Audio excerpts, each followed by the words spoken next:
Good evening. Good to have you with me. I am Lois Duraki, and this is International News Desk. On tonight's news, Iran says reviewing U.S. response to European Union plan for nuclear deal. Former Prime Minister Imran Khan granted interim bail by Pakistan court. Iran-linked terrorists killed U.S. troops injured in Baghdad raid. Jailed Malaysian ex-Prime Minister returns to court for 1 million decibel trial. And amidst rising tensions with China, Taiwan revealed record defense projects. Iran's foreign ministry said Iran is examining the United States' response to a European Union drafted agreement that will reinstate the 2015 nuclear deal between Tehran and Western powers. Iran had already given its own response to the European Union proposal last week, which was defined as reasonable by the EU's foreign policy chief Joseph Borrell. On Wednesday, Iranian Foreign Ministry spokesman Nasser Kanani said this evening Iran received the U.S. response from the European Union. The careful review of the response has started in Tehran. Iran will share its opinion with the European Union as the coordinator of the nuclear talks upon completion of Tehran's review.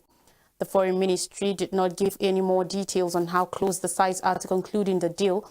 Under former President Donald Trump in 2018, the U.S. unilaterally withdrew from the nuclear deal, which sought to stop Iran from obtaining nuclear weapons in return for the lifting of sanctions.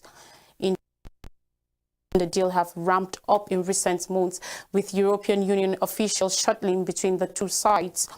Ned Price, U.S. State Department spokesperson, confirmed that Washington had responded to Tehran's comments on the EU text. Our review of those comments has now concluded. We have responded to the EU today, Price said on Wednesday.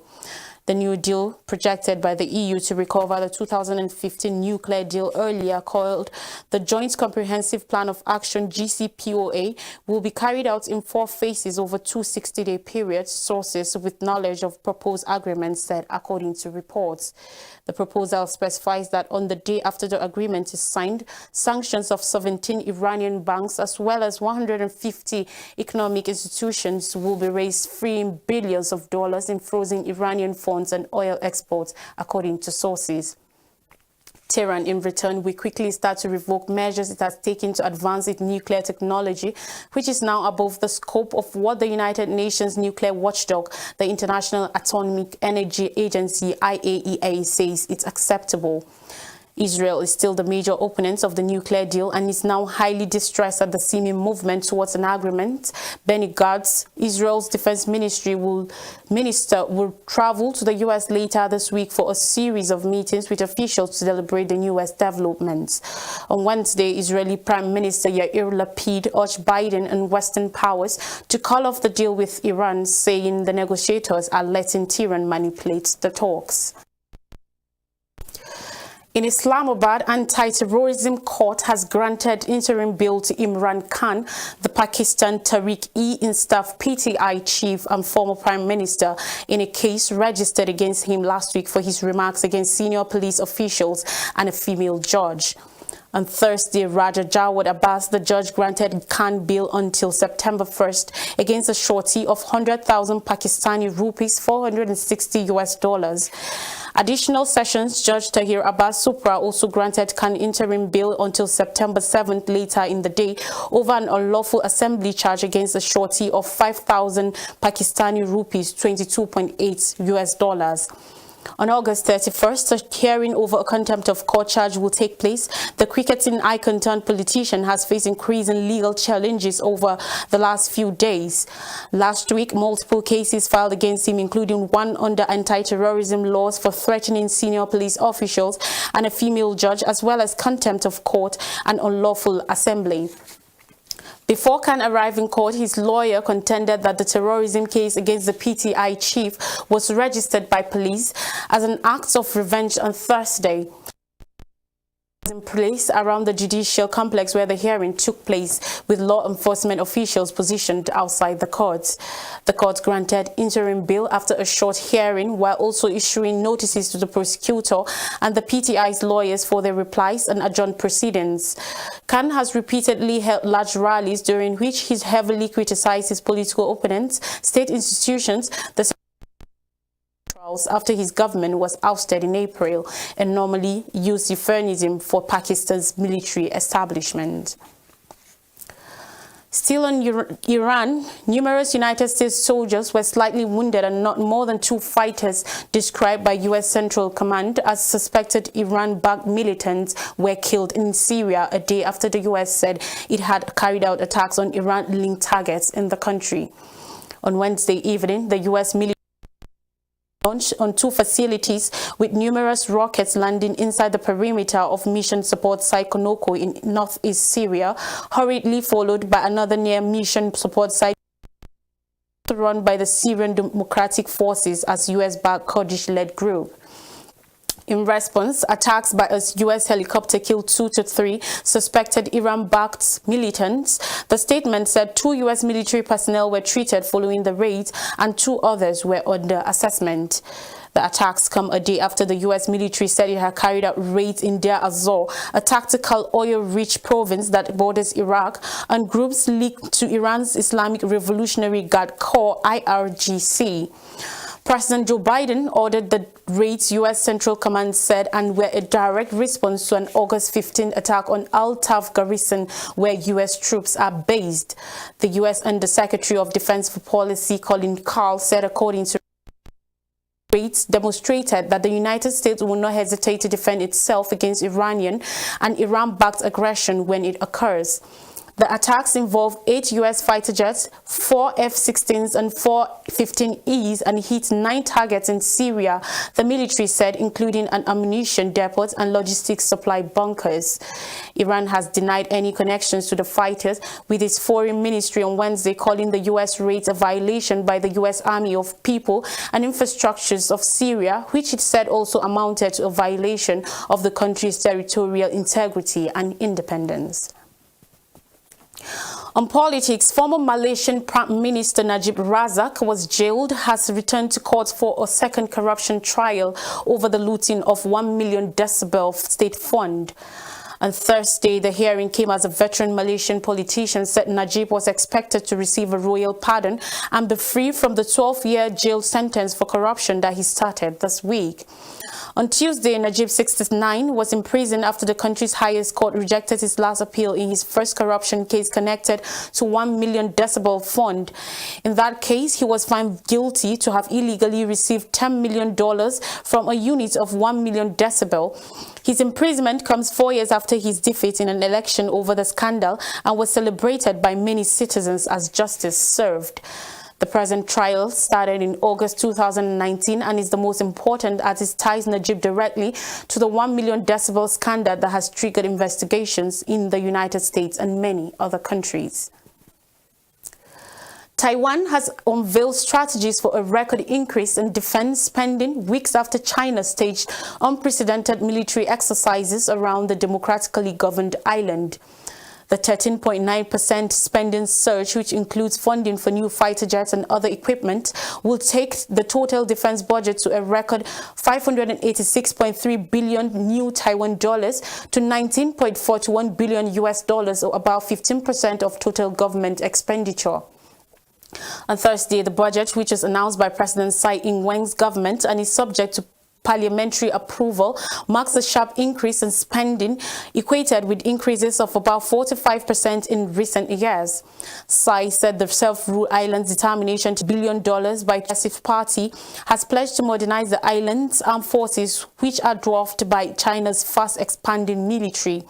Beijing in March announced plans to spend a record 1.45 trillion yuan, that's 211.62 billion US dollars on defense, a figure some analysts believe understates the scale of its expenditure on the armed forces.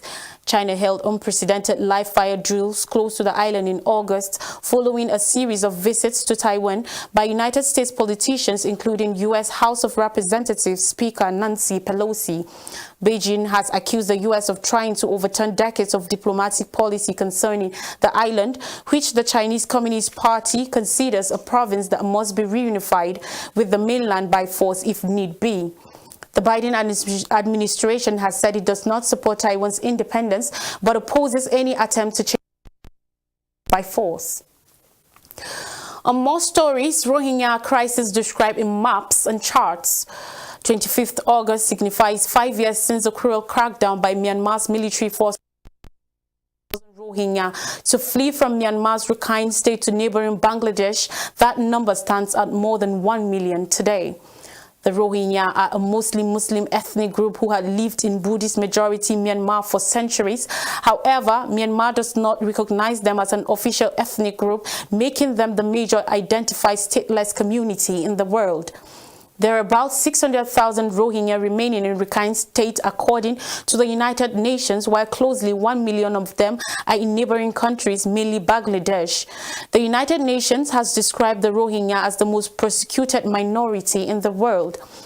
In 1982, a citizenship law excluded the Rohingya as one of the 135 official ethnic groups in Myanmar and banned them from citizenship, effectively rendering them stateless.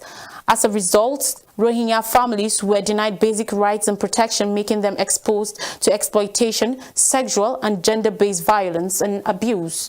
According to the citizenship law, citizenship was approved to individuals residing in Myanmar, formerly known as Burma, who could trace their family residency prior to 1823. It created classes of citizenship, but the Rohingya were not included. Nationalists in Myanmar believe that Rohingya are Bengalis who migrated to Myanmar unlawfully during the British rule of India subcontinent. Census data makes it difficult to precisely map the ethnic breakdown of Myanmar's population of 50 million. However, some of Myanmar's ethnic groups include Bama, Shan, Karen, Rakhine, Kachin, Chin, Karenni, Mon, Wa, and Kokand Chinese. The government does not recognize the Rohingyas. Weeks after COVID victory claim, North Korea records new fever cases. 2 weeks after Kim Jong-un declared victory over COVID-19, North Korea says it has discovered 4 fresh fever cases in its border region with China that may have been caused by coronavirus.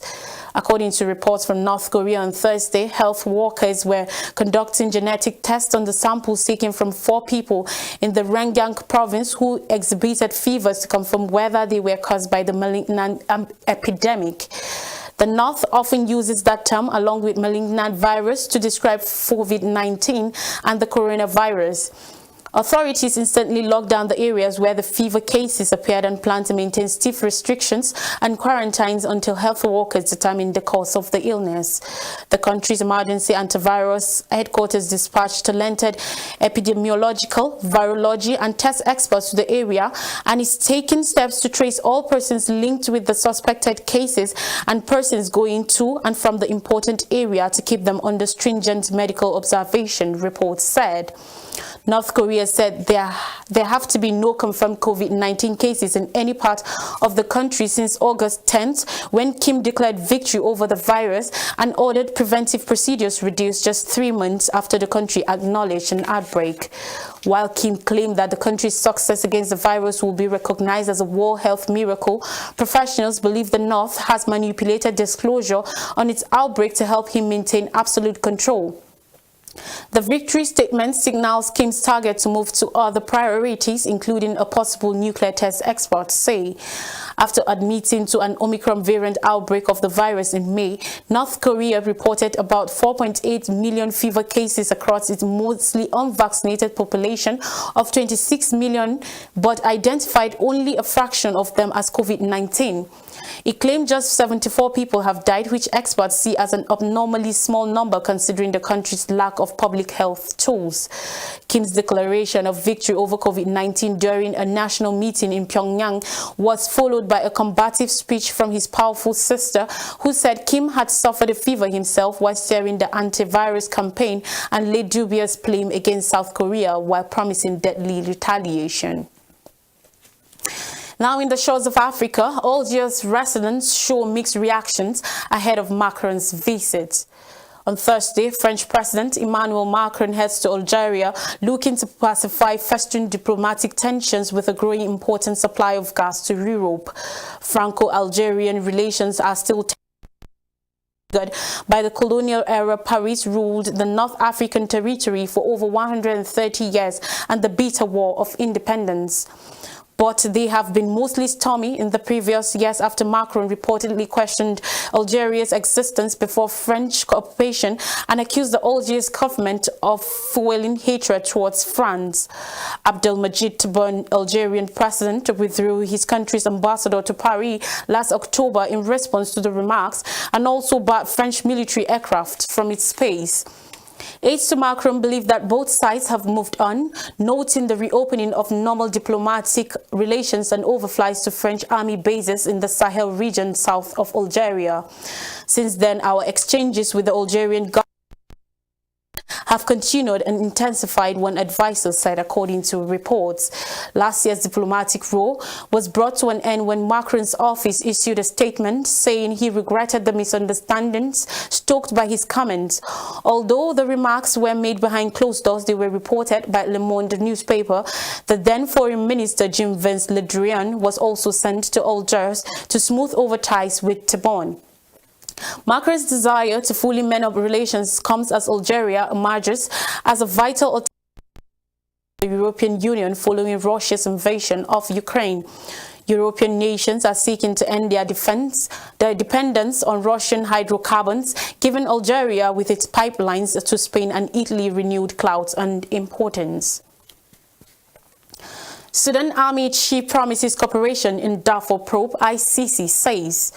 In the International Criminal Court's ICC chief prosecutor said Sudan has promised its full cooperation in the war crimes probe of atrocities committed in Darfur region under ousted President Omar al-Bashir. Karim Khan spoke after meeting Army Chief Abdel Fattah al-Burhan, who seized power last year in a coup. The words, "What I have of the Sovereignty Council," are very positive. The challenge now is delivering those in practice. What I do say is that we need to act. It is an embarrassment that after 17 years of the Security Council referral, so much more still needs to be done, he said. Burhan, who was a senior general under Bashir, has promised his full cooperation and commitment to justice for the people in Darfur, Khan added as he wrapped up his trip. Since his 2019 ouster, Bashir, 78, has been in custody in Khartoum and has been wanted by the ICC for over a decade over charges of genocide, war crimes, crimes against humanity in Darfur. Two other former aides are also wanted by the Hague-based court to face war crimes charges. And finally, in Angola, preliminary results favor the MPLA's votes counting starts. Angola elections closed without any key events reported on that day. The ruling party of the People's Movement for the Liberation of Angola, MPLA, which has been in power for nearly 50 years, has a substantial lead over the main opposition, the National Union for the Total Independence of Angola, UNITA, according to preliminary election result released on Thursday. UNITA believes the data are unreliable. With additional 33% of the votes counted by Thursday morning, the National Electoral Commission, CNE, said the first provisional results showed the People's Movement for the Liberation of Angola, MPLA, led since 2017 by President João Lourenço, gathered 60.65% of the vote. The opposition National Union for the Total Independence of Angola, UNITA, led by Adalberto Costa Jr., garnered 33.85% of the vote, according to CNE. The country has not witnessed an election as challenging as this one. UNITA's share increased from 13% in 2019 to 22% in May, according to an Afrobarometer study. Even the MPLA is presently ahead by 7 points. Over half of the electorate was divided. 60% of the population of Southern Africa is under the age of 25, and countless of them were casting their votes for the first time. The call to the polls for these general elections has had an effect, especially in Luanda, where some of the busiest avenues have been deserted throughout the day. Angola is now waiting for the first official results to be announced.